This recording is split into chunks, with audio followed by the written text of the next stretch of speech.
আসসালামু আলাইকুম সুপ্রিয় দর্শক বন্ধু ও পান চাষি ভাইরা, দেখতে পাচ্ছেন যে পান গাছ কিন্তু বেশ মোটামুটি 1-2-2.5 ফুটের মতো উচ্চতা, কিন্তু নিচে কিন্তু কোনো পান নাই।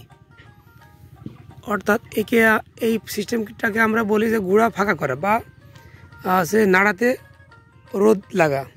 নাড়াতে রোদ লাগলে কি হয় সেটা আপনাদেরকে দেখাবো। তো চলুন সরাসরি ভিডিওতে দেখেন। এখানে পান আছে, এখান থেকে পর্যন্ত কোনো পান নাই, মানে সূর্যের আলো সরাসরি প্রবেশ করছে জায়গাতে। দেখেন এই জায়গাগুলোতে সূর্যের আলো সরাসরি প্রবেশ করছে, করার পরে কি লাভ হয়েছে সেটা দেখেন।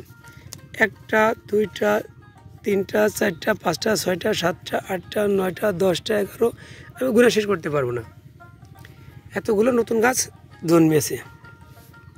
এই নতুন গাছ তখনই জন্মাবে যখন আপনার পান খেতে প্রচুর শক্তি থাকবে।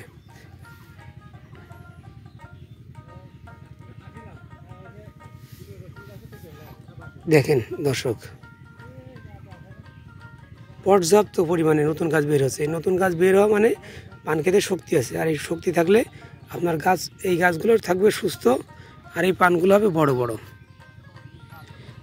আপনার পান খেতে পান গাছ কম আছে, একটা এইভাবে আছে, কিন্তু আপনি যদি চান যে পান খেতে দ্রুত পান গাছ জন্মাবেন, বেশি করবেন,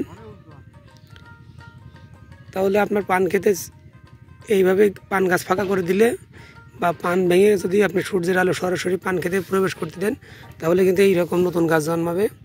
আর নতুন গাছ আপনার যেটা ভালো লাগবে, আপনার যতগুলো গাছ লাগবে ততগুলো গাছ কিন্তু এখান থেকে আপনি খুব শর্ট টাইমে পেয়ে যাচ্ছেন।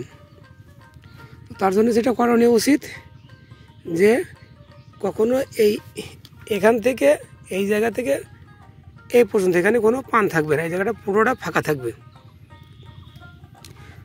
যত সূর্যের আলো প্রবেশ করবে তত কিন্তু নতুন গাছ এভাবে জন্মাবে। দর্শক যেখানেই দেখেন না কেন সেম অবস্থা কিন্তু। এই কিন্তু পান চাষের কিন্তু আলাদা একটা কৌশল, এগুলো কিন্তু সবাই বোঝে না। এগুলো অনেকে ভাবে যে পান গাছে পান রেখে দিই, পান না রাখলে কেমন দেখা যায়, পান পরে হারভেস্ট করবো বা পরে ভাঙবো, তখন কিন্তু তাদের ওইগুলো আর ওই সময় মতো না করলে এই গাছগুলো কিন্তু বের হয় না। দেখেন এই সাইডে যেখানে দেখবেন সেখানেই কিন্তু এমনটা দেখা যাবে। দেখেন এই গাছগুলো কিন্তু অনেক বড় বড় হয়ে গেছে, ডগাটাও অনেক ভালো। তো এইগুলো কিন্তু এখন ধীরে ধীরে নতুন গাছে পরিণত হবে। তো পান গাছ বাড়ানোর জন্য কিন্তু এটা সবথেকে সবথেকে ভালো টেকনিক। আবার বিকল্প সিস্টেমও আছে, কিন্তু এইটাই সবথেকে এখন এই সিজনের জন্য সবথেকে উপযুক্ত সিস্টেম আছে এইটাই। আরও নতুন ঢোকাবে, নতুন শাখা, নতুন গাছ বের হচ্ছে। দেখেন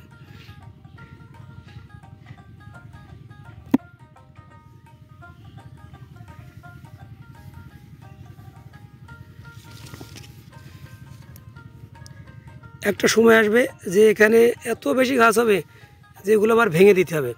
তো আপনার যেগুলো লাগবে, যেগুলো আপনার প্রয়োজন, যেটা পছন্দ হয় সেটা রেখে বাদ বাকিগুলো কিন্তু আপনাকে ভেঙে দিতে হবে।